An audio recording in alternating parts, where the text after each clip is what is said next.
Новая печь в магазине на Новой Риге.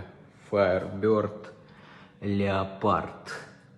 Чугунный корпус, снизу металлический дровник.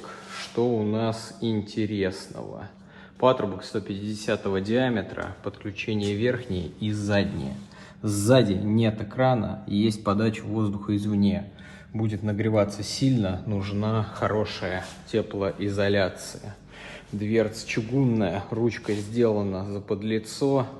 Скорее всего, будет нагреваться, поэтому открывать в перчатке.